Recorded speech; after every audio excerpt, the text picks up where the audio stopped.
시편 36편 1절에서 12절 말씀 우리 한 절씩 교독하겠습니다.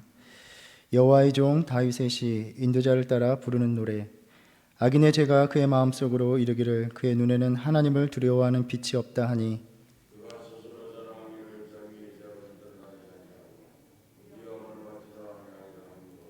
그의 입에서 나오는 말은 죄악과 속임이라. 그는 지혜와 선행을 그쳤도다.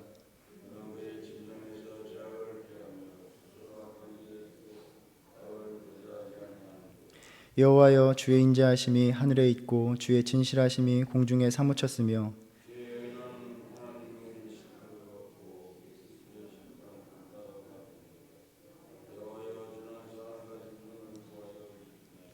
하나님이여, 주의 인자하심이 어찌 그리 보배로우신지요. 사람들이 주의 날개끈을 아래 피하나이다.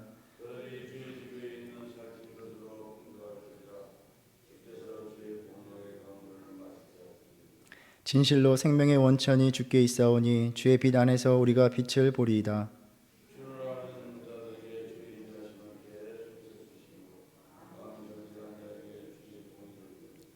교만한 자의 발이 내게 이르지 못하게 하시며 악인들의 손이 나를 쫓아내지 못하게 하소서.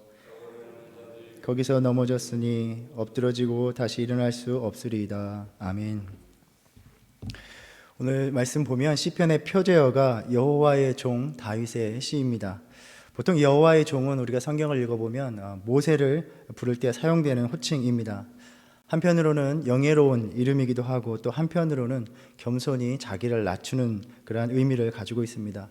오늘 본 시편에서는 영광스러운 호칭으로서 사용된 듯이 보입니다. 오늘 이 시편은 세 부분으로 구성되어 있습니다. 1절부터 4절까지는 악한 자들에 대해서 말하고 5절부터 9절까지는 하나님의 인자하심을 찬양하고 10절부터 12절까지는 하나님을 향한 기도를 드리는 간구입니다. 1절부터 4절까지 오만한 또 악한 자들의 행태에 대해서 그 삶을 말하고 있습니다. 악인의 죄가 그의 마음속으로 이르기를 이라는 표현이 흥미롭습니다. 이 말을 문자적으로 옮겨보면 악이 악한 자의 마음 중심에 이르는 말씀 또는 신탁이라는 의미입니다. 우리가 성경을 보면 예언자들이 선포할 때에 하나님의 말씀이라고 선언하는 것을 볼 수 있는데 여호와 대신에 악의 말이다라는 식으로 되어 있습니다. 악이 인간의 마음속에 파고 들어가서 속삭이는 이미지로 오늘 본문에서 묘사하고 있는 것입니다. 우리가 성경의 세계관을 따라가면 악이란 어떤 추상적인 어떤 철학적인 개념이 결코 아닙니다. 우리의 삶에 분명하게 존재하는 실체입니다. 그래서 악인 또는 악인의 삶을 살아간다는 것은 사탄이나 마귀로 불리는 그러한 악의 실체에 복종하는 것을 의미한다 할 수 있습니다. 베드로전서 5장 8절에 근신하라 깨어라 너희 대적 마귀가 우는 사자같이 두루 다니며 삼킬 자를 찾는다라고 말씀하십니다. 오늘 말씀에서도 보면 그 악이 마치 사람처럼 의인화되어 있는 것을 볼 수 있습니다. 하나님의 말씀이 아니라 그러한 마귀의 속삭임을 따라갈 때에 하나님의 편이 아니라 하나님을 대적하는 그러한 악한 자의 삶을 살아가게 되는 것입니다. 1절에서 그 악이 심중에 이르는 속삭임에 넘어간 자의 삶, 그 행태가 무엇인지를 말씀하고 있습니다. 그의 눈에는 하나님을 두려워하는 빛이 없다라는 것입니다. 여기에서 두려워한다라는 말은 우리가 흔히 말하는 경외하다 그러한 말이 아니라 무서워하고 벌벌 떤다라는 말입니다. 악인의 모습은 하나님을 존경하기는커녕 무서워하지도 않고 즉 전혀 개의치 않으며 하나님을 안중에 두지도 않는 삶의 태도입니다. 마치 하나님의 존재가 없는 것처럼 살아가니 하나님의 심판에 대해서도 의식하지 않고 두려워하지 않고 선을 택하며 살아갈 이유를 찾지 못하고 그저 침상에서 악을 도모하기를 계획하는 그렇게 열을 내는 삶을 살아가는 것이라는 것입니다. 우리가 주변을 돌아보면 이러한 자들의 삶을 흔하게 볼 수 있습니다. 2절에서처럼 자신들의 죄악이 드러나지 않을 것이다 라며 의기양양하게 아주 자신감에 넘쳐서 살아가는 것입니다. 인생에서 자기가 하고 싶은 대로 다 하고 살아도 된다라는 식의 태도입니다. 마귀가 예수님을 시험할 때에 지극히 높은 산으로 가서 천하 만국과 그 영광을 보여주면서 만일 내게 엎드려 경배하면 이 모든 것을 내게 주리라 라고 말을 합니다. 그러니까 마귀는 마치 세상이 자기 손에 있는 것처럼 말하고 있는 것입니다. 악의 속삭임을 따르는 자 역시 온 세상이 마치 자기 것인 것처럼 아나무인의 태도로 살아가는 것입니다. 사도 바울은 로마서 3장 18절에서 바로 이 시편의 구절을 인용하고 있습니다. 악한 자들의 특성은 그렇게 자기들 안에 속삭이는 악의 소리를 따라가면서 도덕과 삶의 기준을 자기 자신에게 두면서 하나님을 향한 것이 아니라 자기 자신에게 향하면서 그렇게 기만적인 자유의지를 따라서 삶과 또 말과 행위를 일삼으며 살아간다는 것입니다. 그 안에서 죄악된 삶에 중독되어 살아가는 것입니다. 악이 추상적인 개념이나 어떤 관점이나 가치관이 아니라 존재하는 실체이듯이 악한 자들도 마찬가지로 이 세상에서 분명히 존재하는 실체들입니다. 그리고 그러한 악한 자들은 우리의 신앙에 유혹이 되기도 하고 우리의 신앙에 위협이 되기도 합니다. 그러나 이러한 악한 자들의 모습과 대조되는 삶도 있습니다. 하나님을 의식하면서 하나님의 성품을 찬양하는 삶입니다. 5절부터 9절까지 두 번째 부분에서 시편 기자는 주님께 드리는 기도를 통하여 주님의 성품을 묘사하면서 주님을 향한 자신의 신앙을 고백하고 있습니다. 이 시편을 묵상하면서 우리가 주위를 둘러보면 하나님을 무시하는 삶이 만연한 이 세상 속에서 과연 우리는 하나님을 향한 어떠한 모습으로 살아가고 있는가, 또 살아갈 수 있을까를 돌아보게 됩니다. 악인과는 달리 이 시편의 기도자의 시선과 마음은 자기 자신을 향한 것이 아니라 온통 하나님을 향하여 있음이 느껴집니다. 먼저 시인은 하나님의 위대하심을 찬양합니다. 5절과 6절에서 나오는 하늘, 공중, 산과 바다라는 용어들을 볼 수 있습니다. 공중이라는 말은 구름을 의미하기도 합니다. 모두가 다 이 세상을, 이 땅을 덮고 있는 것들입니다.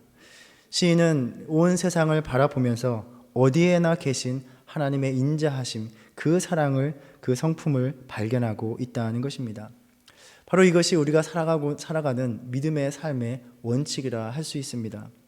보이는 현실은 악한 자들이 가득한 삶의 현실입니다. 우리가 하나님의 은혜를 이야기하지만 우리 주변을 둘러보면 은혜가 느껴지지 않습니다. 그들의 삶과 비교해 볼 때에 하나님께서 내 인생을 그렇게 가득 채워주신 것 같지가 않기 때문입니다. 은혜를 보는 기준, 하나님의 사랑을 가늠하는 기준이 그러한 세상 사람들이 추구하는 삶의 가치관, 또 오늘 본문에서 볼 때 그 악의 속삭임이 내 삶의 기준이 되어버리면 결국 하나님의 존재와 그의 행하심이 은혜로 다가오지 않는다는 것입니다. 그런데 오늘 시인은 그러한 악한 자들의 삶과는 달리 또 아랑곳하지 않고 담대히 하나님께 고백하고 있습니다. 여호와여, 주의 인자하심이 하늘에 있고 주의 진실하심이 공중에 사무쳤으며 주의 의는 하나님의 산들과 같고 주의 심판은 큰 바다와 같으니이다. 온 세상을 두르고 있는 하늘과 구름과 산과 바다에 하나님의 은혜가, 그 사랑이, 인자하심이 머물러 있다는 것입니다. 문자적으로 보면 그 하나님의 인자하심이 있다, 그저 있다라는 의미이지만 하늘과 구름에 이른다 또는 사무쳐 있다라고 표현하는 것이 참 마음에 와닿습니다. 온 세상에 가득한 그 하나님의 인자한 성품을 맛보고 있고 그 은혜를 고백하고 있는 것입니다. 그렇다면 그 안에서 살아가고 있는 나의 삶도 그 하나님의 인자하심, 진실하심, 그 의로심이 우리의 삶을 에워싸고 있다라는 말이기도 합니다. 내 안에서 속삭이는 그 악을 따라가지 않는 자들의 고백, 그 입술은 이렇게 다른 것입니다. 3절에서 악인들은 그의 입에서 나오는 말이 죄악과 속임이다 라고 말씀하고 있습니다. 그런데 하나님의 사랑을 맛보는 자들은 하나님을 찬양하는 입술이 되는 것입니다. 또 하나님의 심판이 바다와 같으니이다 라고 고백합니다.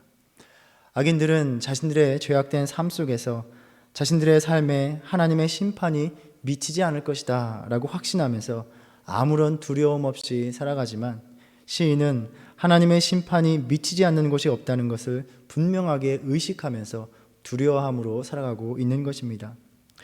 그리고 이러한 하나님의 성품들은 하나님께서 베푸신 구원의 역사를 통해서 분명하게 드러납니다.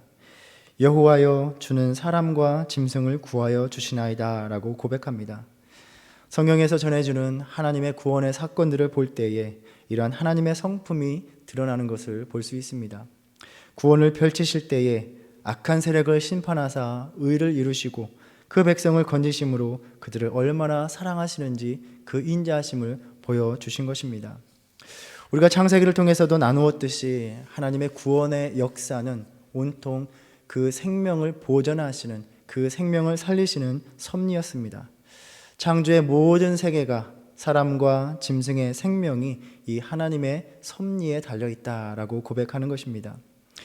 기도자는 이러한 자신의 신앙 고백에서 하나님을 찬양함으로 나아가고 있습니다.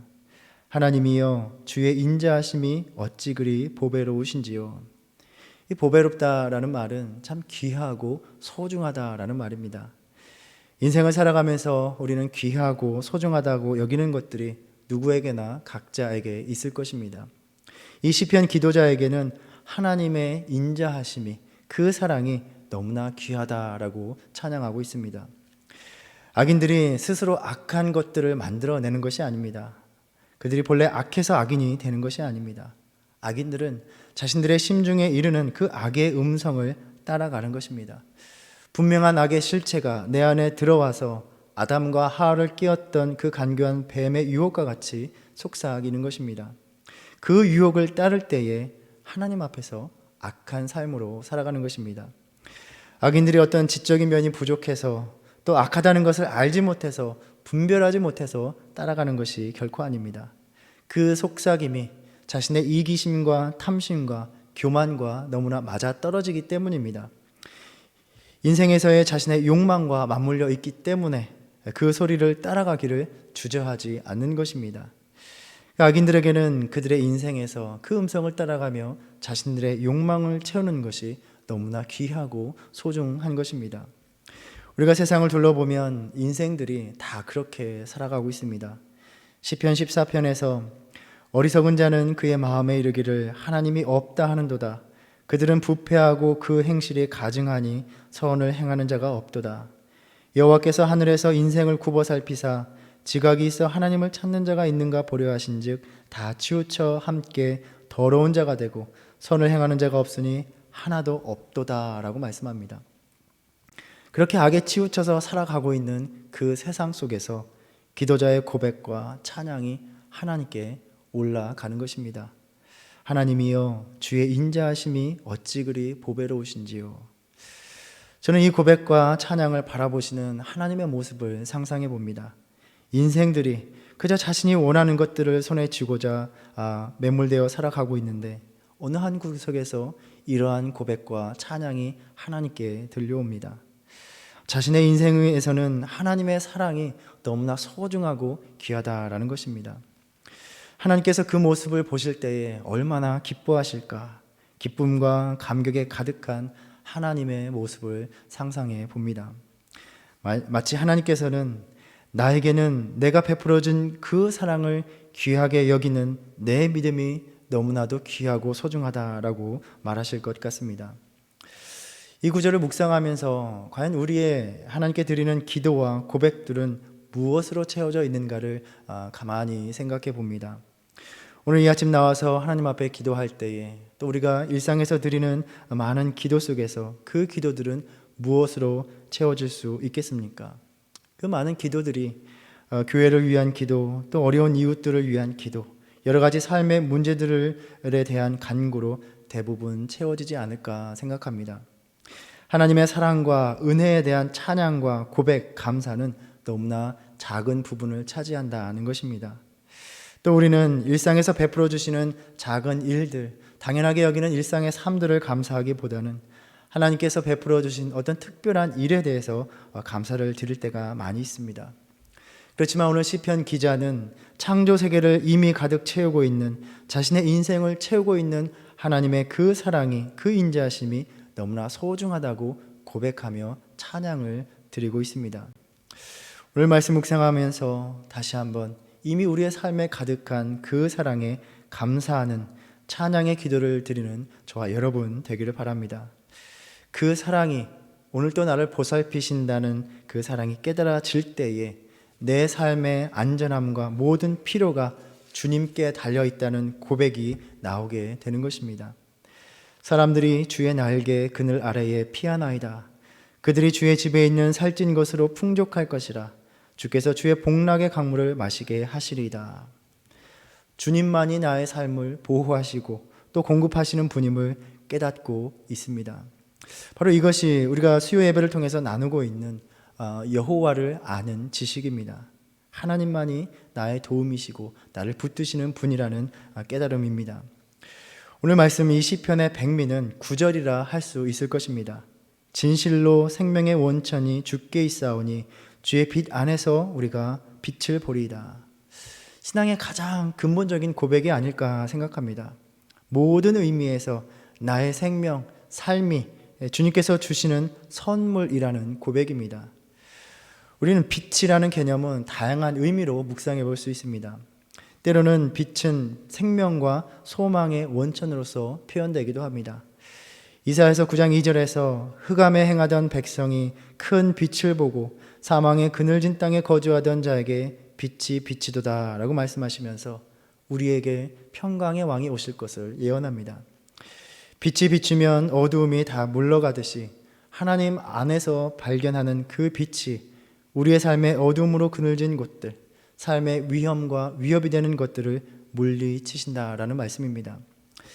우리의 신앙생활의 가장 큰 행복은 이 빛을 발견하는 것입니다.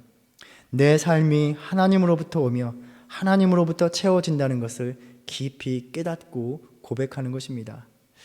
오늘 말씀을 보면 이렇게 두 가지 인생, 대조되는 두 가지 인생의 모습을 볼 수 있습니다. 악한 인생이 있습니다. 흔히 우리가 악하다라고 생각하면 어떤 끔찍한 범죄, 죄악을 저지르는 것을 생각할 수 있지만 실상은 하나님을 두려워함 없이 사는 인생 자체가 하나님 보시기에는 악한 인생입니다. 신앙인으로서 살아가면서 하나님을 믿는다 하지만 우리 역시도 하나님 보시기에 악한 인생이 되는 것은 순간입니다.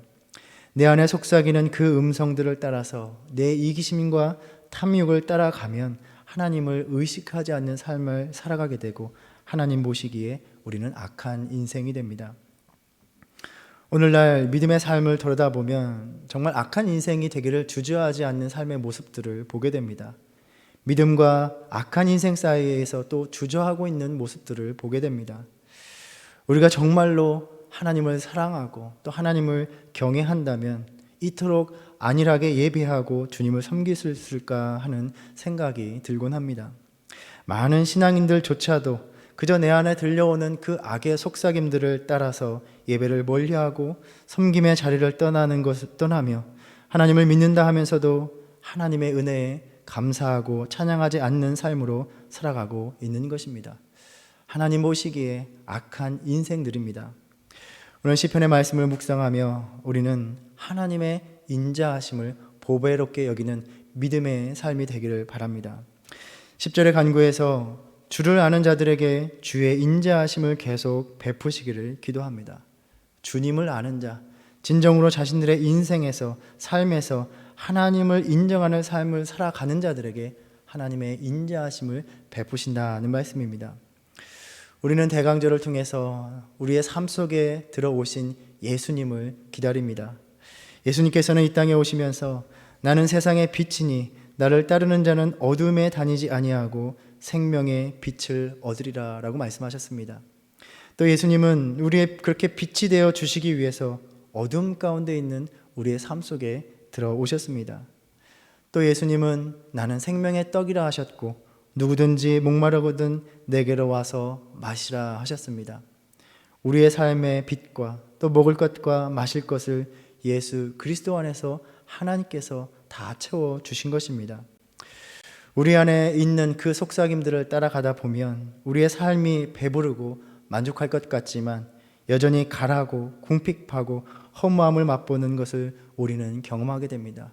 그 경험 속에서도 여전히 결단하지 못하는 삶을 살아갈 때가 많이 있습니다.